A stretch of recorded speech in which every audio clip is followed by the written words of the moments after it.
He didn't have to destroy them, he just had to convince them. The biggest advantage the ersatz had were their inexhaustible zombie army. Hundreds of thousands, millions of people ready to offer their lives in order to destroy the world balance. But if Michael were to bring those millions over to his side, then ersatz would be completely useless. They'd get crippled, and in the meanwhile he'll be able to spread his ideal world to them and change the world. This was the path, this was what he needed to do.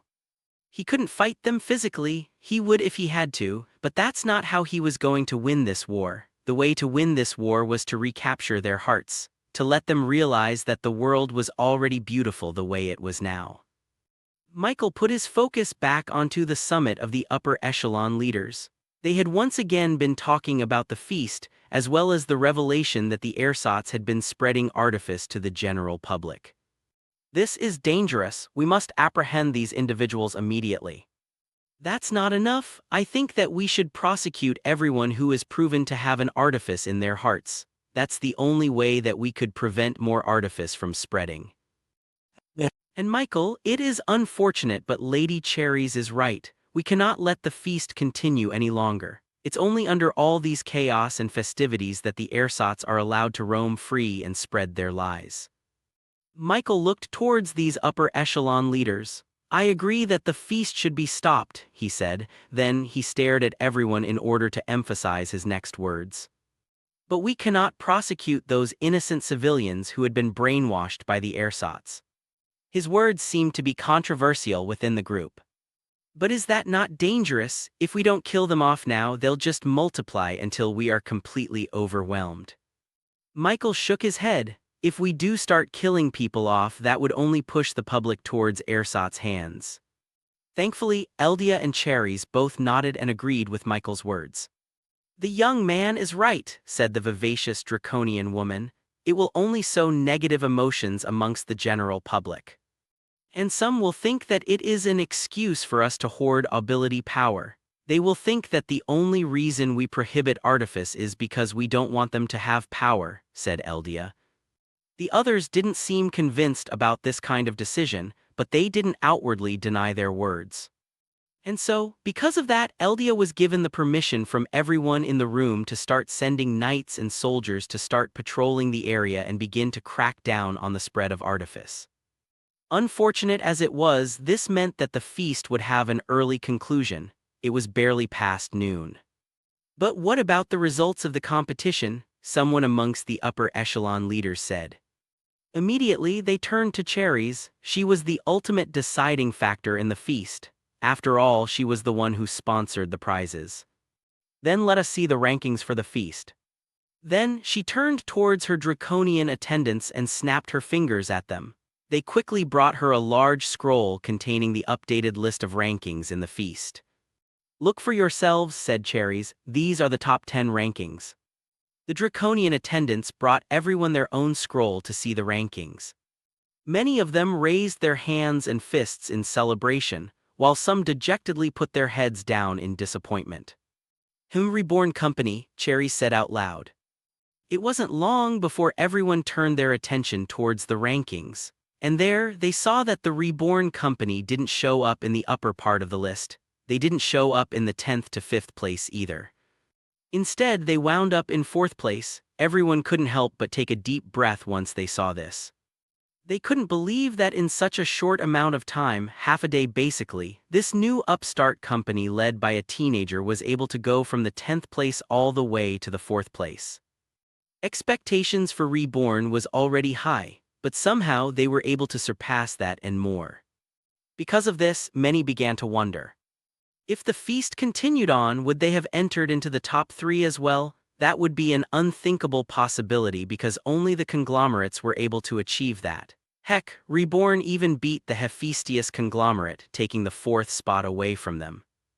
And once they began to think about it, it definitely could have been possible.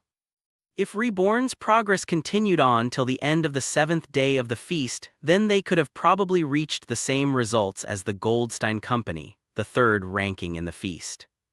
But that was a little bit controversial. The difference between the two companies would have been minimal. Since the feast stopped abruptly, no one could truly know what would have happened. Michael wasn't that disappointed with this result. After all, third and fourth place didn't really all that mattered to him. At least, it wasn't enough for him to risk more civilians becoming poisoned by ersatz agenda. It was better to be safe than sorry. After all, the feast could have continued and Reborn could have still remained in the fourth spot. That wasn't enough of a reason to let the ersatz win. He had to think about the bigger picture.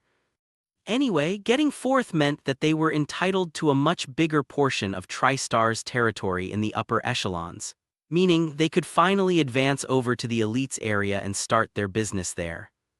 Reborn, I remember now, Cherries suddenly burst out loud. Her draconian slit eyes stared toward Michael with an intensity that made him a little bit intimidated. Do you know about a guy in the King's region with dark hair, rugged beard? Michael couldn't answer, that was too wide of a description. He smells like spices and could talk about nothing but his son being a good chef or something. I think his name is Ronnie. Michael took a second before he finally put a face to Cherry's description. Tony. Yes, she exclaimed. Michael, surprised by this unexpected connection, summoned Tony from the Rebornian headquarters through his shadow teleportation. As soon as Tony ascended from the shadows, he looked around the room, confused. Michael, what am I doing here? Michael pointed to Cherries, do you know her? And it was at this point that Tony's eyes widened. You. Everyone gasped as soon as Tony pointed rudely at Cherries and addressed her so casually. Even the other Draconians were appalled. It is you, the great chef. Everyone, meet the man who satiated my hunger. Everyone was silent after Cherry's proclamation. It wasn't until Infernus gawked and turned towards Tony that everyone finally reacted. Master, what do you mean you were satiated? That's impossible, Infernus shouted. This caused a lot of people to murmur towards each other. After all, they all knew about Cherry's infamous insatiable hunger. She would eat through a literal mountain of food and still not be full. They knew this to be true because it happened. And now, Cherries was now saying that she had found something that satiated her hunger. Ha ha ha, I was exploring the royal continent before I got one of my hunger spells. I passed out and crashed into the King's region, Cherries said before going towards Tony and clasping his shoulders and laughing. Then, I found a peculiar place called the Rebornian Highway. There, I was attracted by a unique scent that I've never smelled before. Thankfully, they seemed to offer food, and so I went there and I found a place called the McTony's Restaurant. Ha ha ha ha, I remember the first time I tried to buy their food, I almost destroyed the whole King's region. Michael turned to Tony, who was awkwardly scratching his head. It's true, Michael, she came to one of our truck stop branches and began to demand food from the restaurant. And it just so happened that I was there doing my monthly inspection, so I went to talk to her and resolve her problems. As it turned out, she wanted to order every single chicken we had on stock. Now, since we were very busy and a lot of customers were waiting on their orders, the employees there rejected her orders. That's when I came and promised her more chicken. Michael couldn't help but thank his lucky stars that Tony was a very competent restaurant owner.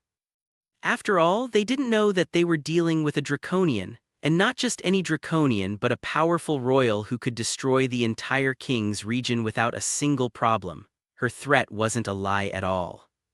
And so, I had to talk with all of our branches to deliver their excess food towards this lady over here, said Tony.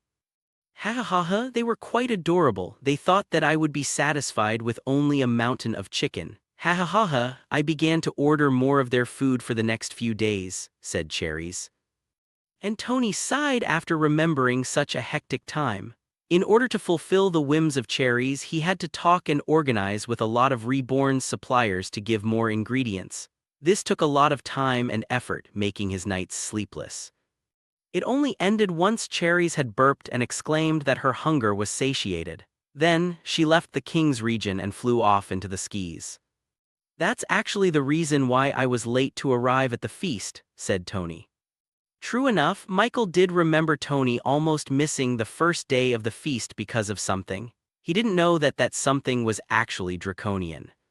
You're telling me that the McTonys is part of the Reborn company? Asked Cherries. Michael nodded. And that restaurant, was it here during the feast? Michael didn't have to answer that since the answer was obvious. Cherries suddenly looked up at the ceiling and took a deep breath for what seemed like a full minute. I do smell it, damn it. Are you telling me I could have been MC Tony's chicken this whole time? Cherry's shout sent reverberations throughout the entire room, making it quake.